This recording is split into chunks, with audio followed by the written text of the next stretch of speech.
In a quaint rural clinic, a millionaire unexpectedly collapses, only to find himself captivated by the sole nurse who remains blissfully unaware of his wealth and status. The relentless sun cast its unforgiving rays upon the parched earth of the dusty field that lay just beyond the quaint confines of Willow Creek. A temporary stage stood before the skeletal remains of what was destined to become the future Sunrise Elementary. Before it lay a row of folding chairs, occupied by townspeople, educators, local dignitaries, and a few inquisitive children, while a banner above the stage danced gently in the warm breeze.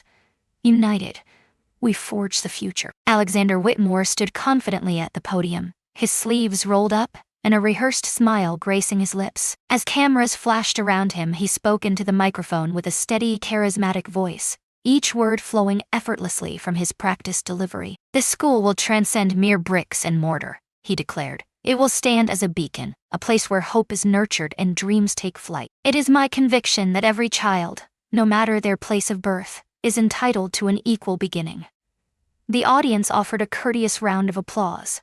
A few appeared to be filled with genuine hope. Exchanges of skeptical glances rippled through the group. Alexander inhaled deeply, his fingers clutching the edges of the podium. Then a change occurred. A sudden jolt of agony surged through his chest. He halted, blinked slowly, and swayed gently. A bead of sweat trickled down his temple, not due to the sweltering heat. He made an effort to press on. Yet the word perished on his tongue. In an instant he faltered, his gaze drifting, and his legs gave way beneath him. Gasps echoed among the audience as Alexander Whitmore, one of the wealthiest individuals in the nation, crumpled to the ground on stage. "Someone, please summon assistance. Is there a physician present?" A wave of panic surged through the crowd. A handful of security personnel swiftly made their way to the stage. Others scrambled for their phones. In a flurry of urgency, Alexander was swiftly loaded into a nearby truck, racing toward the town's sole clinic. The Willow Creek Medical Station was modest, resembling a repurposed farmhouse rather than a proper medical facility. Within the confines of the room, the fluorescent lights emitted a soft flicker as the door swung open with sudden force. "Emergency!" someone cried out. His breath comes in shallow gasps. A young woman clad in scrubs hurried into the hallway, her hair neatly tied back, a stethoscope already swaying from her neck.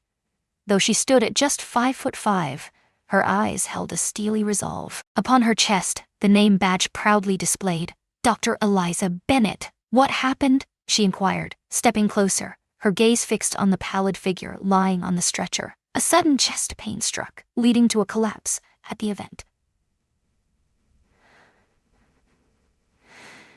His pulse falters, and his breathing comes in uneven gasps. Eliza placed her fingers delicately on his neck, assessing his pupils with a keen eye, before pivoting abruptly to address the nurse beside her. A cardiac emergency unfolded, a massive myocardial infarction, likely implicating the left anterior descending artery. Eleanor, the seasoned nurse, furrowed her brow in concern. "We must transport him to the city. We lack the necessary resources for this challenge." Eliza stated with unwavering certainty. "He won't survive the trip. It is imperative that we take action immediately." A whisper swept across the room. A local nurse by the name of Charlotte interjected. "Dr. Bennett, this situation exceeds our capacity to manage. You have just graduated from medical school. Perhaps we should hold out for the airlift," Eliza declared. "There's no time." With a deliberate gesture, she indicated the vitals monitor. "Examine his statistics closely. He is spiraling down." We linger and he breathes his last. The atmosphere in the room was charged with tension. Eleanor moved in, her voice dropping to a whisper. "This procedure has always been performed under the watchful eye of a supervisor. You're not prepared." "I am," Eliza responded, steady yet resolute.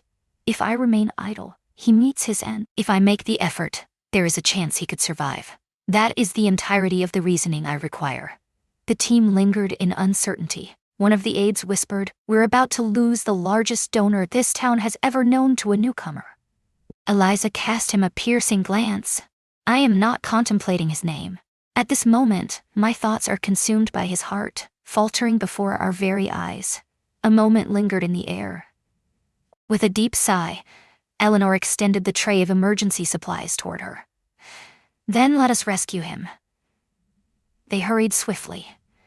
Eliza seized control, issuing commands with the authority of someone far beyond her years. Devoid of a cath lab and advanced imaging, she relied solely on her skill and instinct, pouring every ounce of her expertise into the task at hand. With deft hands, she delivered the clot-busting drugs, fine-tuned the oxygen levels, and employed the portable AED to validate her instincts, all while observing the heart monitor's every flicker, as if it were sacred text.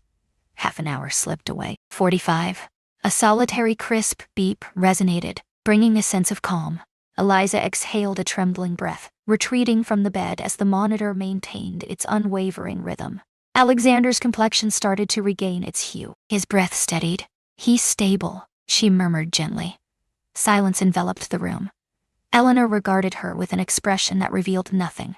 She nodded slowly. "You have just become his savior." Eliza remained stoic. She cast a fleeting look at the man sprawled on the table, oblivious to the events that had unfolded, and murmured, "Let us wish he awakens with a heart full of goodness in every sense." Alexander stirred from his slumber, greeted by the subtle aroma of antiseptic and the gentle buzz of fluorescent lights above. For an instant, he found himself adrift, uncertain of his surroundings. His body was a canvas of pain, each ache resonating through him, while his chest bore a heavy, persistent throb. His mouth felt parched, rough and unyielding like the harshest sandpaper.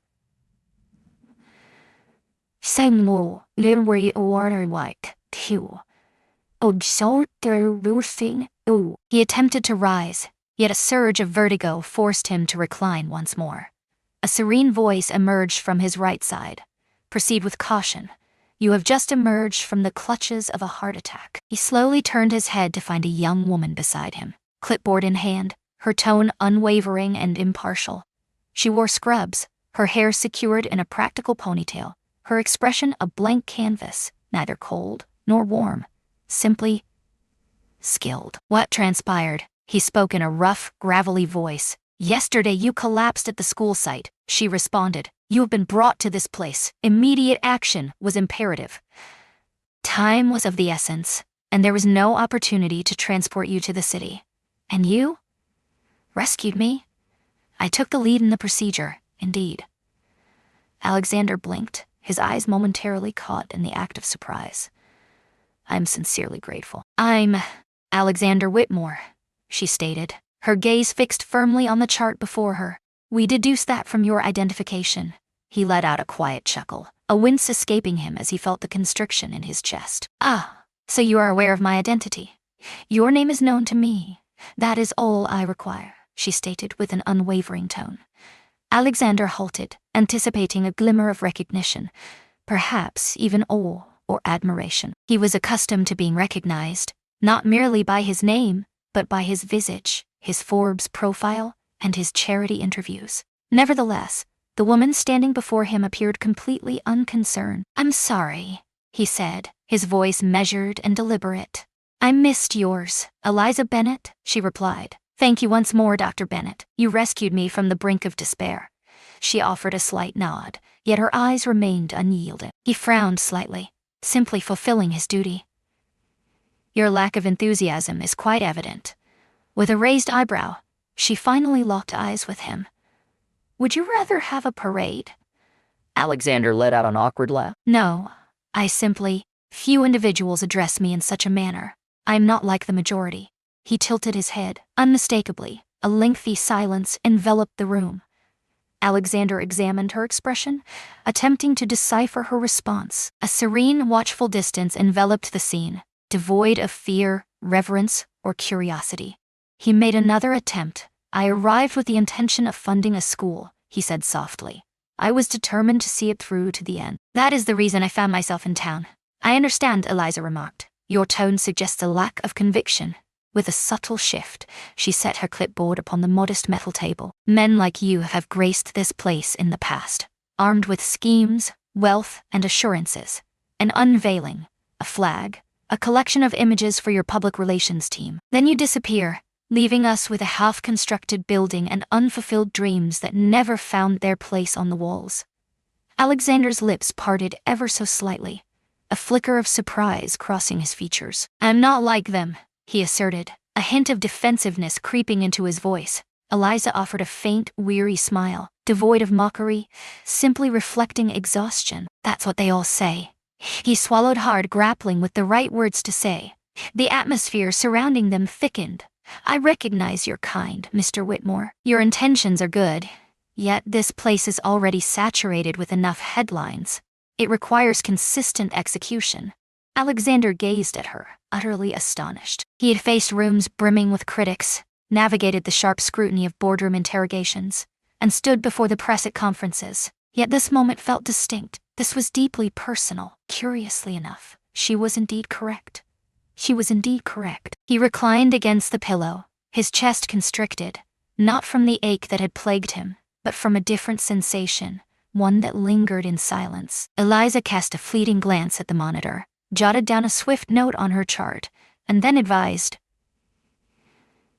"You should rest. I shall return to see how you are faring later on." As she began to walk away, Alexander's voice broke the silence, gently asking, "Do you always treat your patients this way?" She hesitated at the threshold, contemplating only the renowned figures. Alexander received the news that his stay at the clinic would extend for a minimum of 10 days. His heart remained delicate, and the attending physician, Dr. Eliza Bennett, had firmly stated that he would not be departing a moment sooner than what was deemed medically appropriate. Another episode like that, she had warned. And you may not be fortunate enough to find yourself near a stubborn doctor next time. He offered a smile, hoping to penetrate the barrier of her professionalism, yet she had already averted her gaze. Thus he remained, and for the first time in many years, he discovered a sense of stillness within himself. Silence enveloped the space, punctuated only by the creaking of aged floorboards and the steady hum of fluorescent lights. Occasionally, faint whispers of conversations drifted from afar, echoing down the hallway. On the second day, Alexander resolved to relinquish the title. Silence surrounded the legacy, with no trace of Whitmore Enterprises, no echoes of his identity or possessions lingering in the air. He was simply Mike, a heart patient on the mend in room 3. The majority of individuals at the clinic failed to identify him. This town stood in stark contrast to the bustling energy of Wall Street and the glossy allure of magazine covers. To them, he was merely another soul seeking assistance, and for the first time, he embraced the cloak of invisibility. From afar, he observed Eliza as she toiled diligently. She glided through the space with purpose, her demeanor serene yet authoritative. In room 2, she knelt beside the elderly man to examine his ankle, lingering for a few moments longer to engage in conversation about the garden, tended by his late wife. Down the hall, the young mother received a helping hand as she was assisted in feeding the baby. In a gesture of kindness, the offer was made to watch over the toddler, while she took a much-needed shower. Yet with Alexander, who remained simply Mike, she transformed, polite, formal, yet detached. There was an absence of casual conversation, a distinct chill in the air. Initially, he perceived her as distant. He observed the way she lingered just a moment longer at each monitor. How her gaze lingered for a fleeting moment before she stepped out of the room. She always had an extra granola bar tucked away in her pocket, ready for the child who turned his nose up at food. She felt no chill. She exercised caution, yet beneath that facade of care, a weightier presence remained, lingering in the shadows. A fatigue that belied her youth, a doubt that transcended the confines of textbooks. It arose from experience. Alexander found himself captivated. He inquired of the nurse, Eleanor, regarding her. Eleanor remarked that she had come directly here after completing her medical studies. She had the world at her feet, yet she opted for Willow Creek. This town held tales that remained unheard, buried beneath the weight of indifference. She expressed her weariness with the clamor. Alexander gazed out the window, his eyes drifting beyond the gravel road and into the expansive fields that stretched out before him. Her words are few and far between. Eleanor remarked that she once did. Then the final school project here disintegrated. Vows were uttered. Excitement filled the air. Then it came to a halt. There is no structure present. There are no answers. Only silence prevailed. Alexander felt a constriction in his chest. As a teenager, Eleanor witnessed it all unfold. Eliza embraces hope. She harbors a deep disdain for those who deceive. That night, Alexander found himself wide awake, his gaze fixed on the ceiling above. He had never considered his existence to be a weight upon others before. He had always held the conviction that his name was a harbinger of opportunity. Yet, in this place, it fostered doubt. Here lingered a specter of promises long forgotten. Once more, he found himself observing Eliza the following day. As she deftly stitched the boy's knee, a gentle hum escaped her lips, weaving a melody into the air. She engaged in a heated discussion with the pharmacist regarding the necessity of reducing the price of insulin for an elderly patient. She chuckled, genuinely chuckled, when a 5-year-old referred to her as Dr. Robot. Yet, even in his presence, she remained cautious. He felt an insatiable curiosity stirring within him. It's not merely a matter of her qualifications, but rather the motivations that drive her. What could have caused one so young to appear so weary? What had instilled such courage in her, while simultaneously leaving her in solitude? He started to pose soft inquiries during her check-ins. Do you find yourself humming while you stitch? What is the tale that lies behind your name? Have you always aspired to become a doctor? At times, her responses would be succinct. At times, she would feign ignorance, allowing the words to drift past her unacknowledged. Yet, Alexander perceived the subtle change. With each passing day, her shoulders seemed to ease just a bit more. Her eyes no longer shied away from his gaze as frequently. He found himself uncertain of her feelings toward him, yet he was undeniably captivated by her allure. In that moment, he began to understand that neither wealth nor reputation could ever evoke a feeling quite like this, as if he were unearthing a melody that resonated even amidst the quiet. One evening, Alexander discovered her perched on the low stone wall that framed the back garden, hidden away behind the clinic. The sun dipped beneath the horizon, painting the sky with vibrant strokes of gold and lavender. Eliza stood with her arms crossed over her chest, her face a mask of inscrutability. He advanced with caution, his heart calm yet filled with uncertainty. Would you welcome some company? She hesitated before responding. With a slight shrug, she remarked, It's a free country. He positioned himself next to her, mindful to maintain a respectful distance. In the stillness of the evening, they lingered in quietude, attuned to the crickets as they commenced their nocturnal symphony. You are an enigma, Dr. Bennett, he murmured. She cast a fleeting look in his direction. That is deliberate. Alexander offered a faint smile. You regard each person here as if they hold significance. You linger into the evening. Your efforts are commendable. Yet with me, it seems you've already made up your mind about who I am. I have, she replied, her voice steady and unwavering. He scowled. What is the reason behind this? Her jaw tightened momentarily before easing into a state of calm. I've witnessed this unfold previously. Many have arrived before you, grinning widely, accompanied by a camera crew, and bearing a promise. He stated that there was no camera crew. She faced him, her gaze piercing. Yet, a promise lingered in the air, did it not? Alexander took a deep breath. I refrain from making promises that I cannot fulfill. Good, she said, her voice suddenly constricted. The last man who ventured this way departed with more than mere shattered ambitions. He gazed at her, anticipation hanging in the air. Silence enveloped her as she remained still, lost in thought. She leaned forward just a touch, resting her elbows on her knees. At the age of 13, she started. The ceremony took place at the very spot where you fell. The scene remained unchanged. The familiar field, the identical setup, and the ribbon poised ready for its moment to be severed. A wealthy man took to the stage, proclaiming his intention to construct the finest school our county had ever witnessed. I recall the pride that radiated from my mother's face. I recall being positioned in the front row, adorned in my finest dress, clutching a rather silly balloon.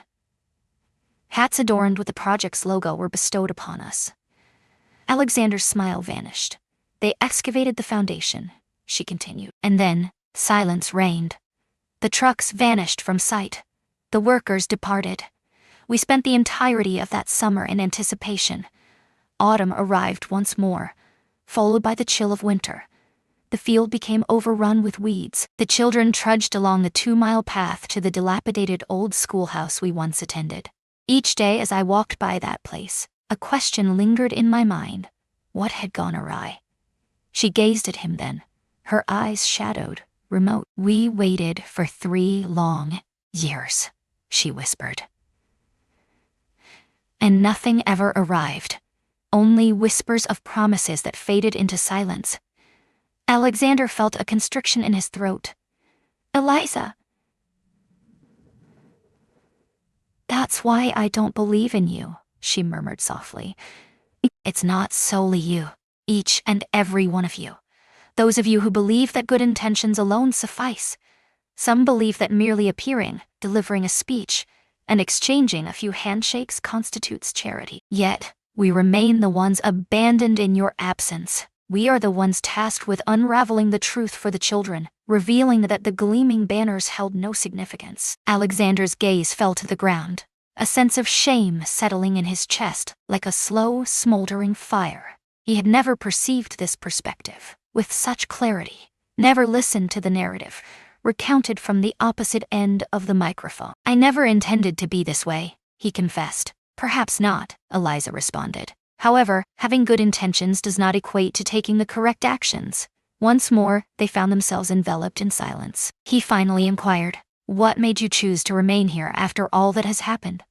She inhaled deeply, allowing the cool evening air to envelop her senses. Because I was unable to depart from the place that revealed to me the essence of what was fractured. I considered that if I transformed into the kind of doctor who remained, perhaps I could embody the kind of adult I longed for in my past. Alexander turned to face her completely, a blend of admiration and guilt swirling within his chest. He remarked, "I've accomplished much in my life. Some were delightful, while others were boisterous. Yet, I believe this could be the first instance where someone has truly made me feel insignificant in a way that resonates deeply." She gazed at him once more, her eyes reflecting a touch more warmth this time. "Perhaps you're not as terrible as I once thought," she remarked. Alexander offered a subtle smile. For the first time, Eliza faced the truth head-on. On the morning of his official discharge from the Willow Creek Clinic, the nurses anticipated that Alexander Whitmore would depart the town later that very afternoon. Ultimately, that was the way individuals of his ilk operated. Making a grand entrance, then slipping away silently once the speech is concluded and the cameras were stowed away. Yet he chose to stay. He sought a meeting with the town's building supervisor, accompanied by several local parents and a group of teachers who had long since lost faith in the prospect of a new school. When questioned about his continued presence, he replied with calm assurance, "I must conduct a comprehensive geological reassessment of the area before we can move forward with construction." Certain elements seemed incongruous. The majority accepted it without a second thought. Some merely shrugged, some continued to harbor doubts. Eliza raised an eyebrow upon hearing the news, yet remained silent. Yet, Alexander spoke the truth. Not quite. He intended to examine the architectural blueprints. Yet, beneath the surface, a profound transformation had taken place. Something had been stirred in Eliza. Unbeknownst to anyone, his enthusiasm for establishing a school dedicated to press or public relations had waned. He was determined to construct it properly. Every morning he stepped out from the modest room he had leased above the hardware store and traversed the dusty roads of the town. He engaged with families, posed inquiries, and meticulously recorded his observations. He found himself among educators in worn classrooms, where ceiling tiles drooped and textbooks bore the marks of the early 2000s. He engaged in soccer with groups of barefoot children, attuned to their desires for a school that extended beyond mere chalkboards and desks. They yearned for vibrant hues, harmonious melodies. He paid attention. He remained silent, not interrupting or defending himself, as an older man grumbled. He remained unyielding as a mother lamented. "They always vow to construct ramps for our wheelchairs, yet they never materialize." He meticulously transcribed every thought onto the page, all things. It was by sheer coincidence that Eliza encountered him once more. Having just completed her evening rounds, she made her way across the rear of the library when her gaze fell upon him. He sat cross-legged on the community center's porch, encircled by 3 children, all chattering excitedly and brandishing sheets of paper. He was diligently sketching on a large notepad, crafting rough illustrations of a playground adorned with the imaginative ideas of children. A slide with a dragon's tail, a treehouse, reading nook, and swings that remained silent. She remained in the shadows, a fleeting presence that stretched beyond the bounds of time. The following day, Alexander visited the clinic, not in the capacity of a patient, but driven by a question that lingered in his mind. He expressed a need for someone with medical expertise to assist in designing the school's first aid room. "Do you think you might be able to set aside a few hours?" Eliza regarded him with her usual air of caution. "Are you truly going through with this?" He gave a slight nod, not for the headlines but solely for their sake. She sought his eyes, hoping to find the familiar spark of arrogance, yet it was absent. She consented. In the days that followed, she discovered herself increasingly entangled in a series of meetings. What started as a consultation regarding the medical room evolved into a broader dialogue encompassing lunch programs, mental health support, and strategies to transform the school into a sanctuary for children grappling with trauma. Alexander regarded her suggestion with utmost seriousness. He refrained from being condescending. He made no pretense of knowing better. He paid attention. For Eliza, who had dedicated so much time to being the sole advocate for these children, that simple act of listening sparked a profound change within her. One afternoon, as they strolled across the land where the school's foundations were destined to rise, this time armed with permits, validated soil tests, and a trusted local contractor, Eliza came to a halt. "You could have simply written the check and vanished," she remarked. "Many individuals in your situation would have." Alexander smiled, sweeping away the dust that clung to his jeans. She narrowed her eyes slightly, asserting, "I'm not like most people. Once you were." He chuckled, the tone deep and sincere. "Indeed, I believe I have." They lingered in quietude for a moment, the breeze whispering through the nearby trees. The sun stretched its golden rays, creating elongated shadows across the lot, and in those still moments, neither of them dared to break their gaze. "What is it about this town?" she inquired gently. "What is the reason to remain?" He paused, weighing his response carefully. "Someone once told me that good intentions alone fall short, that individuals like me often bring more harm than help when we arrive with only a half-formed plan. I am determined to be the man who proves her wrong." Eliza's expression remained guarded, yet a subtle warmth flickered in her eyes. "Perhaps," she suggested, "you already are." As the evening unfolded and she made her way back to the clinic, Eleanor arched an eyebrow in curiosity. "So you've spent time with the billionaire once more?" "He doesn't carry himself like a billionaire," Eliza murmured, almost lost in her own thoughts. Eleanor wore a sly smile. "Do inform me if he begins constructing the moon." Yet Eliza remained silent. Instead, she delved into her coat pocket and retrieved the crumpled blueprint that Alexander had entrusted to her for examination. Its pencil sketches marred by fingerprints and adorned with the hasty scrawls of 10-year-old suggestions. Though it wasn't flawless, for the first time in years, it bore an authenticity that felt genuine. The rain began as a gentle murmur against the rooftops, a delicate tapping that hardly drew notice. Yet, in mere hours, the sky transformed into a slate-gray canvas, and the winds surged with a vitality all their own. As night descended, Willow Creek found itself engulfed by a tempest more ferocious than any the town had witnessed in recent memory. The river surged beyond its banks, and soon the saturated roads gave way, succumbing to the deluge of water and the chaos that ensued. The sky was illuminated by lightning, fierce and chaotic, while thunder reverberated through the air, causing windows to tremble in their frames. The clinic experienced a power outage shortly after the clock struck midnight. By 2 o'clock, the roof had started to leak. By 3, half of it had been completely torn away.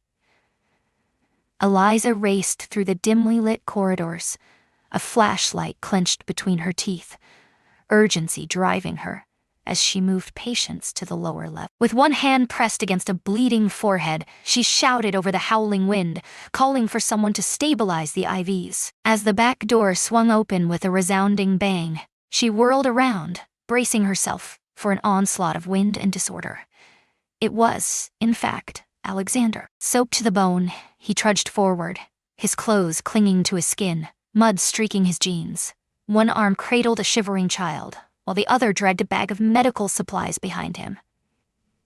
"You have no right to be here," she exclaimed. "In a house engulfed by floodwaters, I discovered 2 children, their voices echoing in the chaos as he shouted in response. Their mother remained ensnared upon the rooftop. I informed the rescue team of the location. Alexander, your heart continues to beat. With wild eyes she gazed at him, drenched and breathless, sensing another shift within her. Neither admiration nor fear, but rather a sensation akin to disbelief. Bring them inside, she commanded. He complied in silence, offering no further protest. The night unfurled with the intensity of a battlefield. They navigated the murky depths, working in unison as they dragged sandbags to barricade doorways, fashioned makeshift splints from splintered wood to support a fractured leg, and cleared away the rubble from the front steps, creating a path for thieves. Approaching emergency vehicles, Alexander pressed on relentlessly, not when the wind sent him reeling, not when his hands became raw and blistered, not even when Eliza found him clutching his chest for a moment that stretched just a heartbeat too long. You need to sit down, she instructed him. Eventually, he responded. As dawn broke, the tempest had moved on, leaving the town in disarray. Roads lay fractured, trees were torn from their roots, windows lay in shards, and lives were... Alexander was consumed by a raging fever. Eliza discovered him, slumped on a cot adjacent to the clinic's supply room, shivering beneath a drenched blanket, his skin clammy and pallid. She knelt beside him, gently sweeping the damp strands of hair away from his forehead. You foolish, foolish man. His eyes slowly opened, revealing the world around him. Did we truly save them? Yes, she murmured softly. But now it is you I must save. He attempted to smile, yet the exertion triggered a violent bout of coughing. Eleanor received a call from Eliza, accompanied by 2 nurses. With urgency, they sprang into action, establishing an IV, enveloping him in warm, dry blankets, and meticulously monitoring his vital signs. He had strained his already delicate heart beyond its limits. Dehydration clawed at him, exposure gnawed at his skin, and exhaustion weighed heavily on his limbs. His body was a cacophony of distress. Patients lay on cots and the cold, hard floors. The nurses took turns resting, their eyes fluttering shut in brief moments of reprieve. Yet Eliza remained steadfastly by Alexander's side. She perched on a metal chair beside his bed, a damp cloth clutched in one hand, while the other gently lay on his arm. She observed each flutter of his eyelids, each gentle rise and fall of his chest. You fool, she murmured softly, her tone surprisingly gentle. One could have met their end. Once more. Alexander remained silent. He slumbered deeply, yet it was unmistakable that his spirit continued to battle. Time slipped away, each hour fading into the next. The wind had ceased its restless dance outside. The rain had ceased its relentless fall. Within the confines of the room, the stillness that enveloped them brimmed with unvoiced sentiments. With the dawn's light, Alexander's fever finally subsided. He gradually opened his eyes, discovering Eliza gazing at him, her hair tousled and her eyes shadowed by fatigue.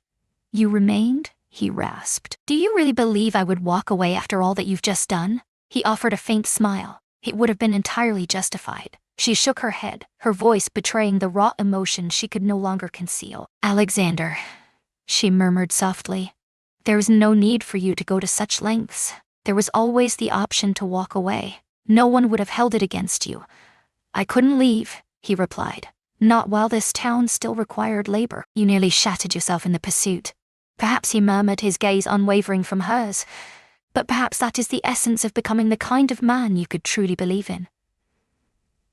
Eliza reclined, her heart pounding in her chest. For an extended silence, she remained mute. At last she took his hand, and this time, she held on tightly. As Alexander stirred from his slumber, he found the room enveloped in a serene silence. The tempest had passed. The clinic had restored its power. As the early morning light streamed through the curtains, casting gentle shadows, the atmosphere within remained thick with unspoken words. Eliza perched beside his bed, arms folded with a sense of quiet determination.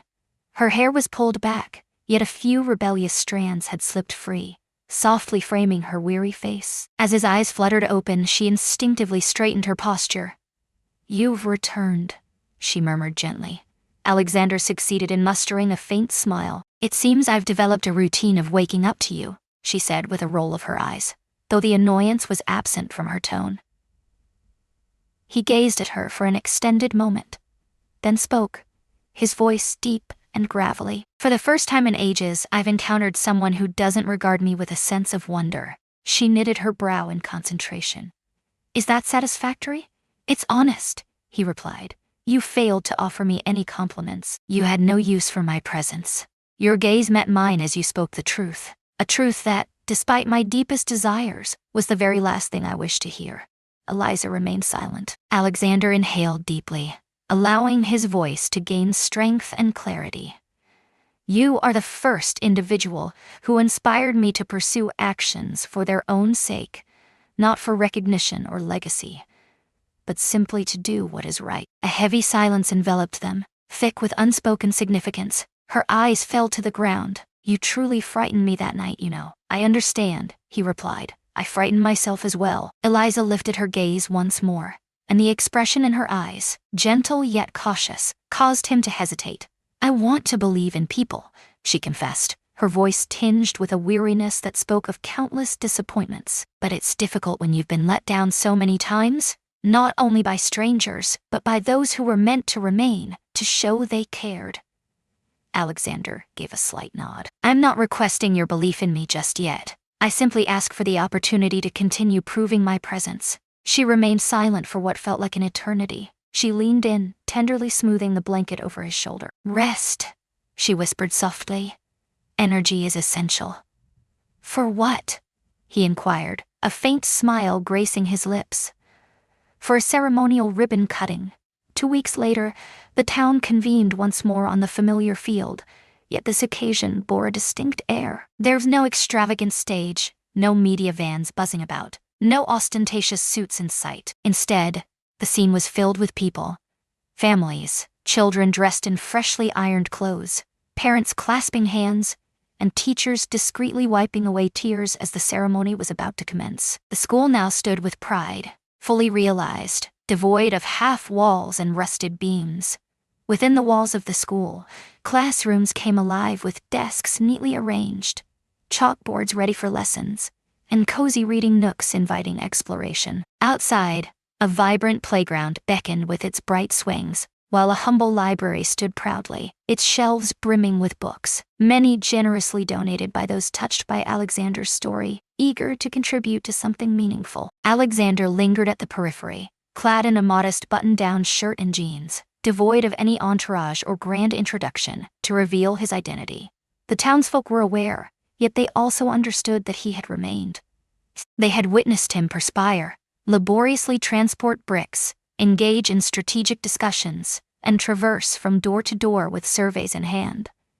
He had ceased to be the man depicted. He was Mike, the one who made his presence known. The mayor delivered a brief address. The principal expressed gratitude to the builders, the donors, and the community, but then arrived the moment Eliza had long feared in silence. They requested her to sever the ribbon. With a moment's pause, she advanced, the scissors quivering ever so slightly in her grasp. Before she made the cut, she turned her head and cast a glance toward the rear of the crowd. Alexander lingered, his hands tucked into his pockets, observing in silence. As their gazes locked, the burden of it all, years steeped in disappointment, the endless waiting, the fragments of hope long extinguished, suddenly overwhelmed her. Yet, on this occasion, it was not pain. It was unleashed. With a fleeting glance at the ribbon, she made a decisive snip, severing it in a single fluid motion. The audience burst into a thunderous applause. The children dashed ahead. The doors swung wide. Educators guided the eager students through the doors, marking the beginning of their journey in a school designed exclusively for them. Eliza took a step back, her eyes blinking rapidly. Her eyes brimmed with tears, cascading down her cheeks. She attempted to brush them aside swiftly, yet they fell too rapidly. And then he appeared. Alexander remained silent. There was no necessity for him to do so. He lingered beside her, near yet maintaining a respectful distance, and offered her a neatly folded handkerchief. She accepted it, a smile breaking through her tears, and softly murmured, "You did it." He inclined his head slightly, a subtle gesture of disbelief. "Indeed we did. They remained there, shoulder to shoulder, while the schoolyard resonated with the sounds of laughter. After years of doubt, Eliza allowed herself to entertain the thought that perhaps not every structure born of hope was destined to crumble. Certain things could endure. 1 year later, Willow Creek had transformed, shedding its identity as the forgotten town Alexander had first encountered. Sunrise Elementary rose majestically, its red brick facade shimmering in the sunlight, the sound of laughter reverberating through its corridors. The playground buzzed with laughter and energy, while the library hummed with the whispers of eager readers. It had transcended its mere physical form.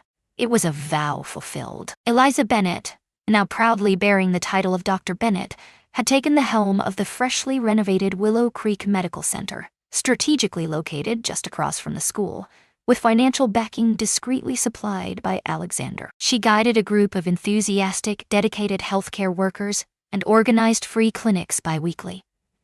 The children affectionately referred to her as Doc EO. Patients of advanced age presented her with jars filled with their cherished homemade jam, accompanied by tales of their beloved grandchildren. Alexander remained steadfastly present. He divested portions of his company, maintained a lean team managing operations from a distance, and settled into a quaint residence on the outskirts of town. Every Wednesday afternoon, he imparted the fundamentals of business at the school and played a pivotal role in orchestrating community projects. Yet, more often than not, he was just Mr. Mike, the man who delivered books, baked cookies alongside the children, and tirelessly repaired the squeaky swing that seemed to break down repeatedly. In unison, Eliza and Alexander emerged as the unwavering soul of Willow Creek. Their love was understated. It smoldered gently, deeply anchored, resilient. As the sun began to dip below the horizon on a crisp early spring afternoon, Alexander, weary from a day spent tending to patients and poring over lesson plans, turned to Eliza with a request. He invited her to stroll with him through the garden that lay behind the school. The trees had just started to unfurl their blossoms, filling the air with the sweet scent of renewal. They halted beneath the almond tree, a place where, years prior, they had sought refuge from an unexpected summer tempest. Eliza reached up, her fingers brushing against one of the petals in a moment of quiet contemplation. Alexander glanced in her direction. He reached into his coat pocket and said, "I came here thinking I'd build a school, yet you showed me the art of crafting a sanctuary." He knelt down, a simple silver ring held delicately in his hand. "Will you take my hand in marriage, Eliza?" She gazed at him, her breath hitching in her throat, tears brimming in her eyes. Without uttering a single word, she sank to her knees beside him, enveloped him in her embrace, and murmured a quivering, "Yes." 1 month later, the wedding unfolded in the charming courtyard of Sunrise Elementary. The children took on the roles of flower bearers and ring carriers. The villagers adorned the area with vibrant wildflowers and intricately crafted banners. Absent were the photographers, the designer gowns, and the celebrity guests. Instead, there was an abundance of joy, laughter, and a love nurtured by all. Eliza donned a modest white dress, her hair cascading in soft curls around her shoulders. Alexander lingered beneath a canopy of sunflowers and intricately woven branches.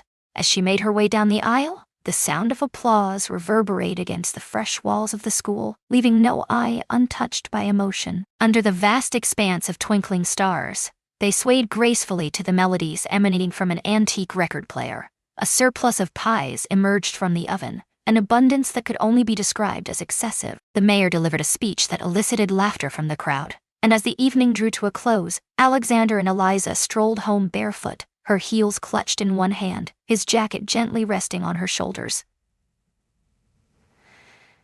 After 3 years, they joyfully welcomed their daughter Lila. She possessed the quiet strength of Eliza and the curious gaze of Alexander.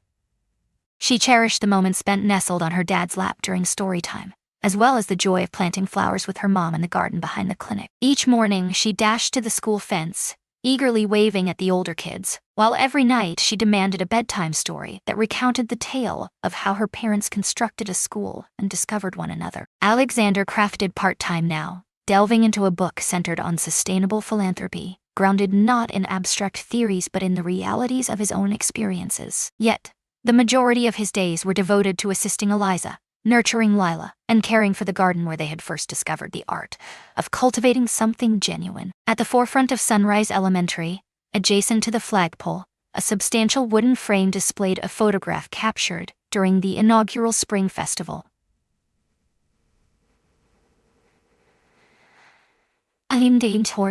Alexander, Eliza, and little Lila stood hand in hand before the school, the sun enveloping them in a warm golden glow. Underneath the photograph, inscribed with precision on a wooden plaque, lay the words Alexander had chiseled on the evening of their nuptials. A family is not constructed from bricks, but rather from the hearts that remain steadfast. And in that serene corner of the world, they accomplished just that. In a town long lost to the memories of many, two souls navigated the tempest of life, enduring trials and tribulations, ultimately arriving at the serene decision to remain together. In his quest for meaning, Alexander found himself in Eliza, where the essence of what truly matters unfolded before him.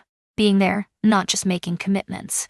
Affection, not inheritance. If this narrative resonated with you, if it evoked the strength found in presence and the creation of something genuine, we welcome you to join a community that shares those very values. Join soul-stirring stories to explore more genuine and moving narratives that honor love, resilience, and the little moments that transform lives. For it is often the tales that mend our souls that begin with a heart steadfast in its resolve to stay. Thank you for joining us, and keep in mind that the world remains brimming with kind souls and even more remarkable tales.